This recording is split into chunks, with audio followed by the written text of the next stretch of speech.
राधे राधे साहिब बंदगी। हमारी आशा है कि आपका जीवन बड़े सुख और आनंद से व्यतीत हो रहा होगा।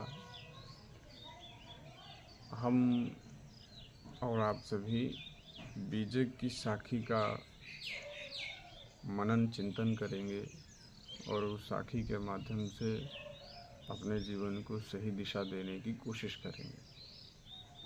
एक ते अनंत भो अनंत एक हुई आय, परिचय भई जब एक ते तब अनंत हुए कही माय समाय। एक शब्द गुरुदेव का ताका अनंत विचार, थाके मुनिजन पंडिता वेद न पावें पार। राउर के पिछुआरे घन में चारुग सैन, जीव पर बहुलूट में नाक चुलेन न देन। एक ते अनंत भो अनंत एक हुई आए, परिचय भई जब एक ते तब अनंतो एक ही माहि समाय। कहने का अर्थ यह है कि संत शिरोमणि सद्गुरु कबीरदास जी कहते हैं, एकमात्र मनुष्य शरीर ही हमारी कर्म भूमि है। हम कर्म में अर्थात जब तलक यह जीव इस मनुष्य शरीर के चोले को धारण किए हैं तब तक हम अपने कर्मों को कर सकते हैं और प्रारब्धि जो है उसको भोगना है और नए कर्म हम अपने कर सकते हैं। तथा अनंत योनियों में भटकता हुआ जीव फिर से इसी मानव शरीर में आ जाता है। अब जीव हमारा मृत्यु के पश्चात अनंत योनियों में भटकता है, लेकिन फिर से इस मानव शरीर को प्राप्त होता है। और जब उसको इस एक अर्थात मनुष्य शरीर की पहचान हो जाती है तो अनंत कर्म योनियों के अभ्यास अपने आप ही समाप्त हो जाते हैं, यानी जीव बंधन मुक्त हो जाता है। और जिस जीव को स्व की स्थिति का परिचय हो जाए, यानी कि आत्मज्ञान हो जाए, तो फिर वो उसको मोक्ष और बंधन मुक्त हो जाता है, मोक्ष की प्राप्ति हो जाती है। तो कहते हैं, एक शब्द गुरुदेव का ताका अनंत विचार था कि मुनिजन पंडिता वेद न पावे पार।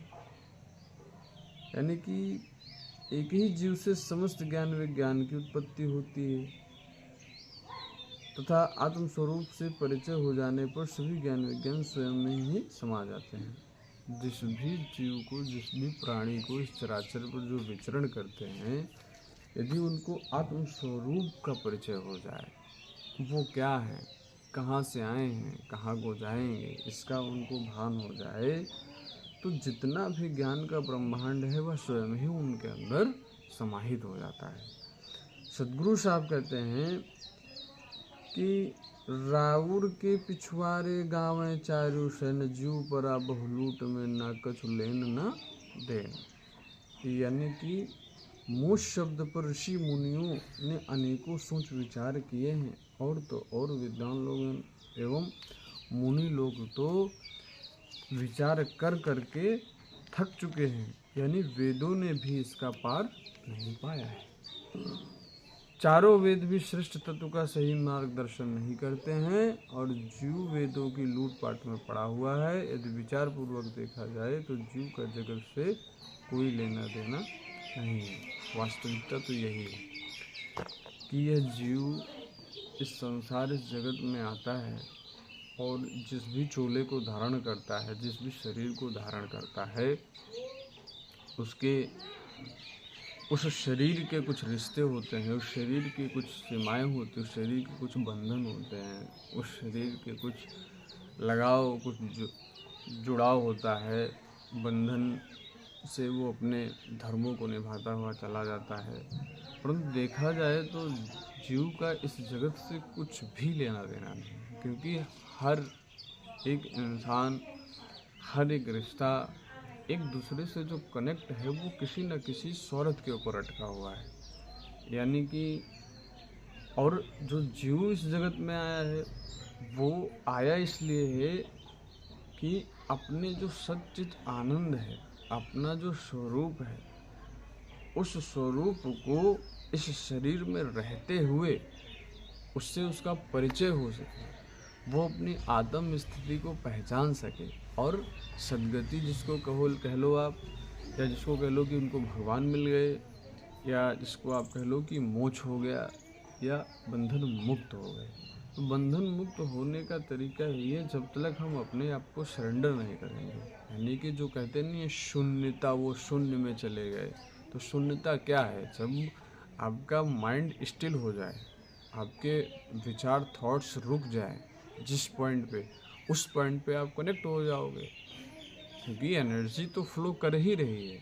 वो जो कॉस्मिक एनर्जी कह लीजिए, या वो जो भगवत सत्ता है, वो तो इस जगत में फ्लो कर ही रही है। तभी जाकर के इस चराचर में जो भी जीव जगत के प्राणी हैं, वो अपना जीवन यापन कर पा रहे हैं। कहते भी हैं जिस दिन आपको भगवान ना मिले उस दिन भोजन भी नहीं मिल सकता। वो क्या है? वो यही है कि वो एनर्जी आपको जब तक चला रही है तब तक ही आप चल पा रहे हैं। जिस दिन भगवान या जिस दिन महासत्ता नहीं चाहेगी, उस दिन हमारा जीवन यापन यहाँ पर समाप्त हो जाएगा।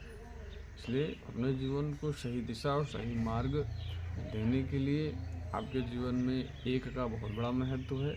एक माता पिता, एक सद्गुरु, एक ग्रंथ आपके जीवन में अवश्य होना चाहिए।